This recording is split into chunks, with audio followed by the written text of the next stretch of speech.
شخص کی زندگی، جس شخص کا مہینہ رمضان کا روزوں میں گزرا، رات تراویح میں گزری،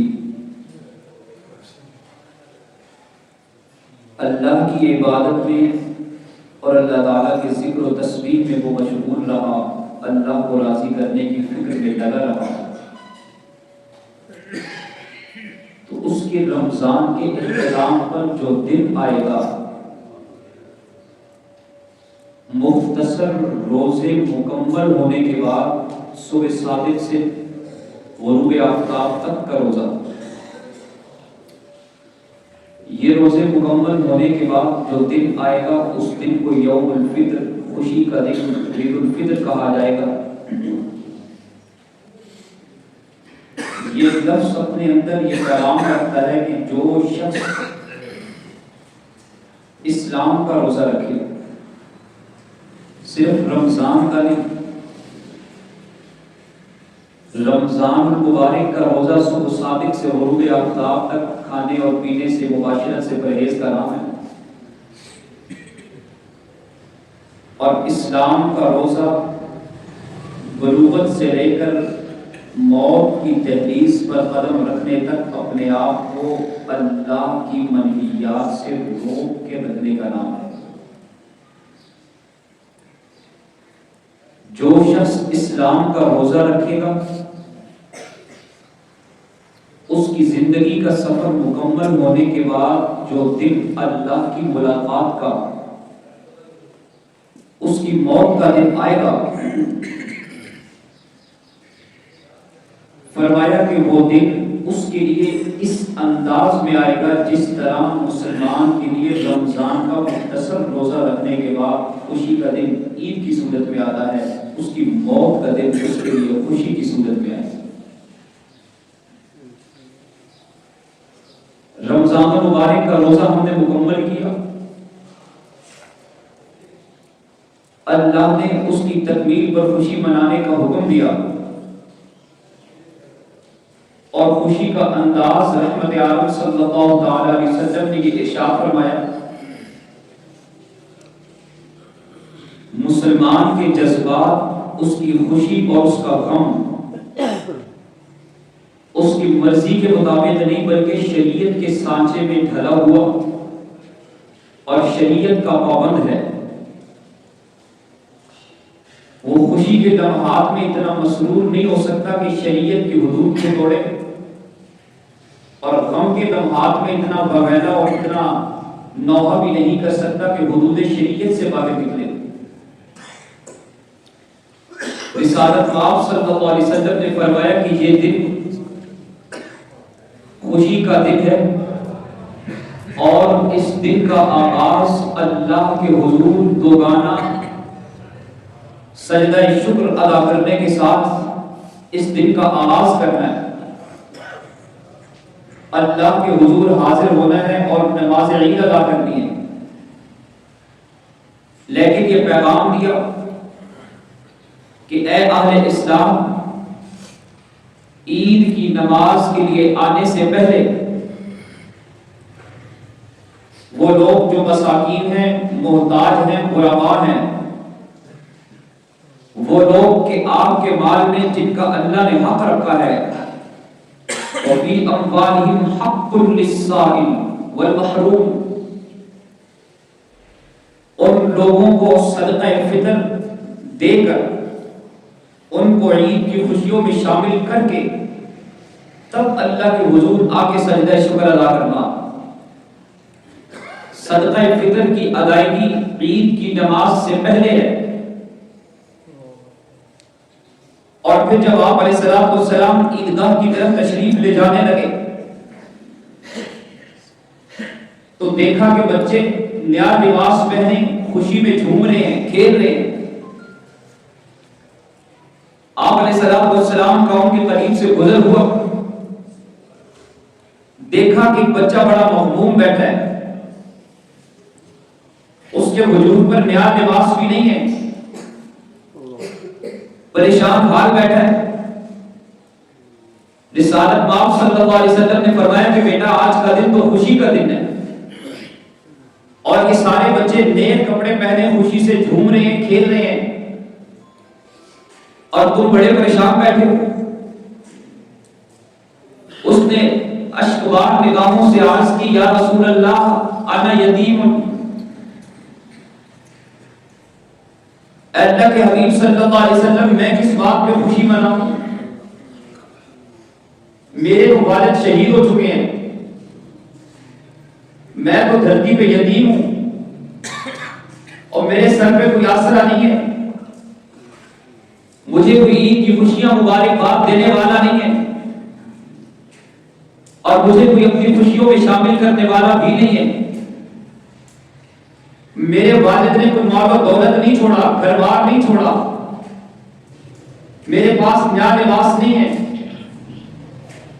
رسالت پاک صلی اللہ علیہ وسلم نے اس بچے کو لیا، اپنے گھر تشریف لائے، جا رہے ہیں نماز عید پڑھانے کے لیے عیدگاہ میں، وہاں پر اہل اسلام منتظر ہے، لیکن حضور واپس تشریف لائے۔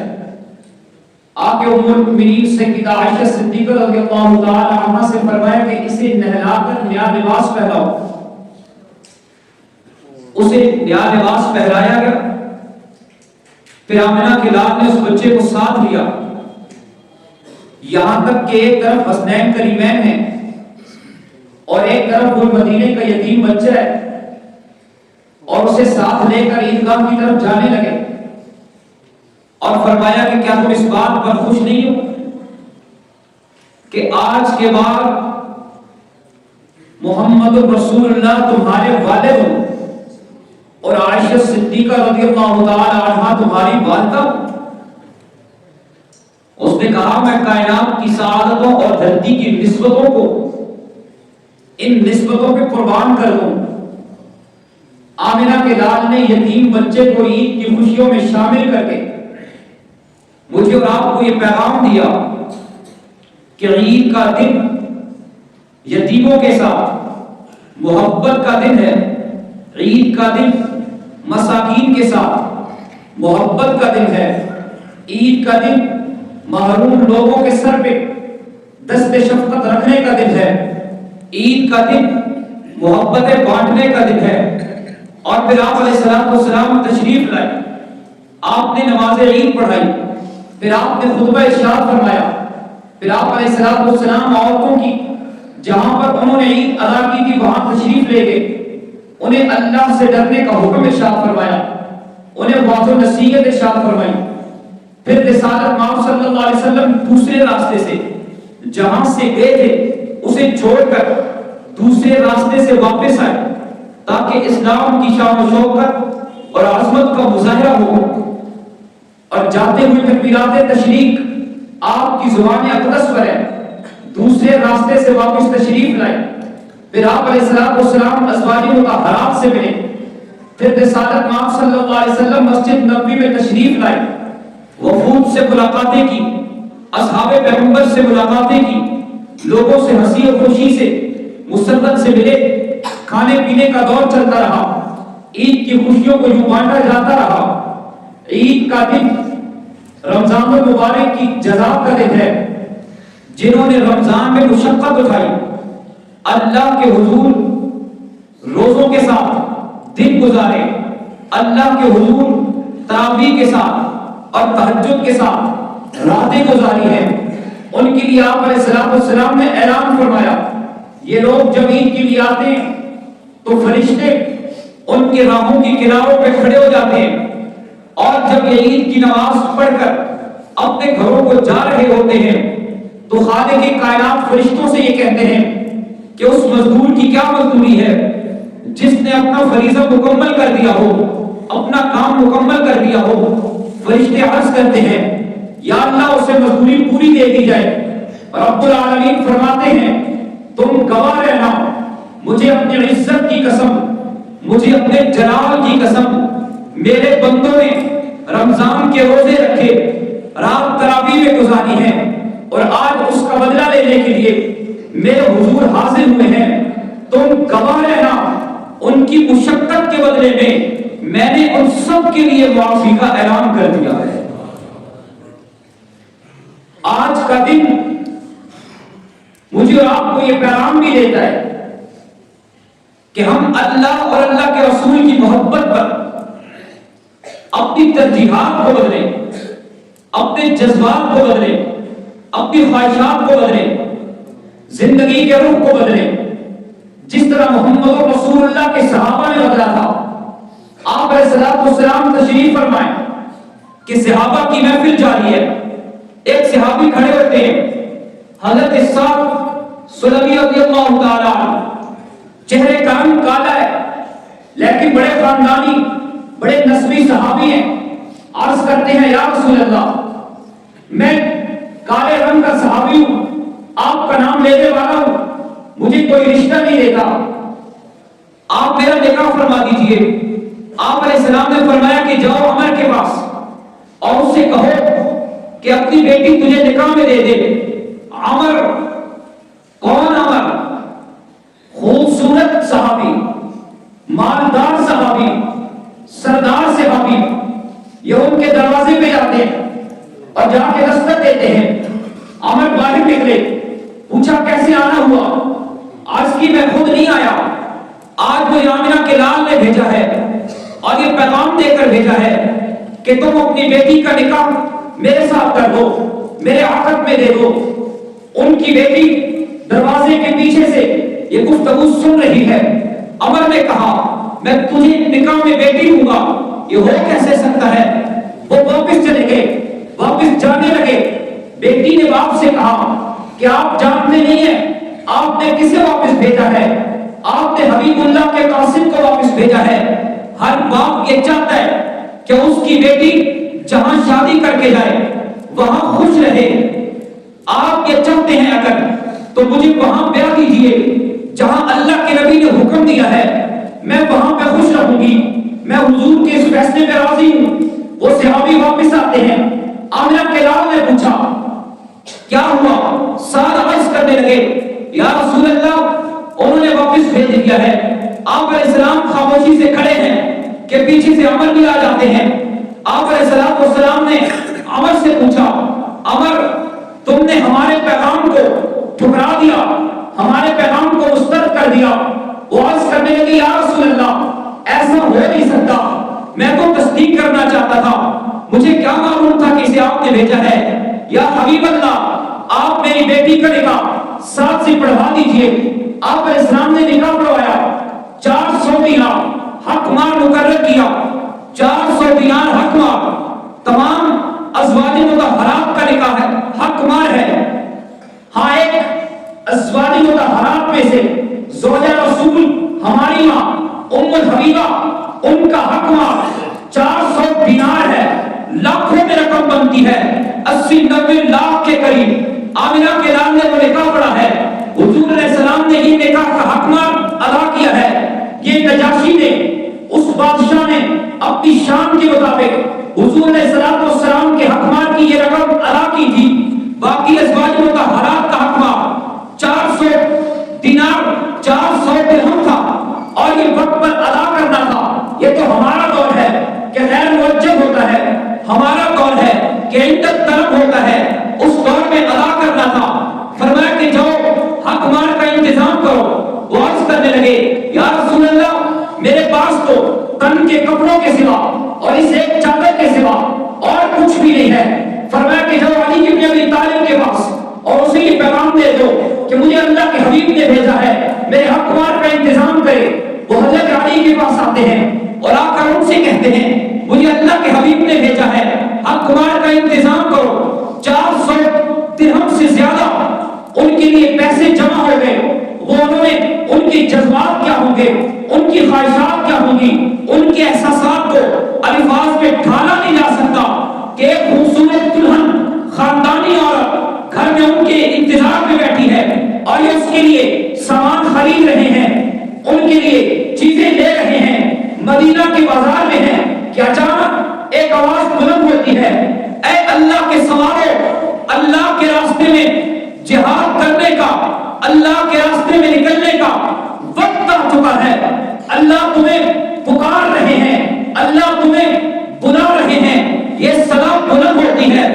حضرت سعد نے نگاہیں آسمان کو اٹھائی اور کہا اے آسمان کو بلند کرنے والے رب، اے محمد رسول اللہ کو نبوت عطا کرنے والے رب، اے مسلمانوں کو اسلام کی دولت عطا کرنے والے رب، اب یہ رقم جو حق مال کی جمع کی ہے وہاں لگے گی جہاں تو بھی خوش ہوگا، تیرے حبیب بھی خوش ہوں گے، مسلمان بھی خوش ہوں گے۔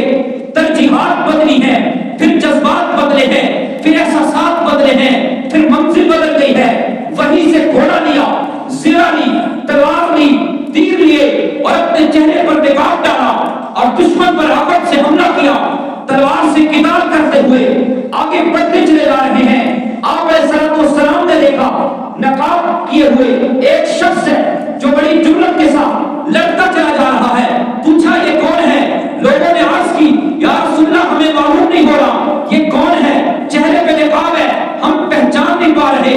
آپ علیہ السلام نے اچانک دیکھا ان کے بازو سے کپڑا ہٹا، بازو کو دیکھا، فرمایا یہ تو میرا سار ہے، ابھی جس کی نکاح کی محفل میں تم بیٹھے تھے، ابھی جس کی شادی کی خوشیاں منا رہے تھے، ابھی جس کو مبارکباد دے رہے تھے، یہ تو میرا سار ہے جو میدان کارزار میں ہے۔ حضرت صاحب زخمی ہوتے ہیں، زخموں کی تاب نہ لاتے ہوئے سواری سے گر جاتے ہیں، یہاں تک کہ جامِ شہادت نوش کر لیتے ہیں۔ حضرت صاحب کی شہادت ہوئی، رسالت مآب صلی اللہ علیہ وسلم تشریف لائے۔ آپ علیہ السلام نے حضرت صاحب کے چہرے کو اپنی گود میں رکھا اور حضور علیہ السلام اشکوار ہو گئے اور آپ علیہ السلام نے فرمایا کہ صاحب آج تم اللہ اور اللہ کے حبیب کا کتنا پیارا ہو چکا ہے، صاحب تو نے جذبات کی قربانی دی ہے۔ وہ کیا لوگ تھے جنہوں نے فرش زمین پر اپنے خون سے وہ داستان رقم کی ہے، اب ڈھونڈ انہیں چراغے رخ زیبا لے کر دھرتی کے سینے پر اپنے جذبات کی قربانی دے کر جو نقش انہوں نے مرتب کیے ہیں، نیلے آسمان نے صبح قیامت تک وہ دوبارہ نقش نہیں دے۔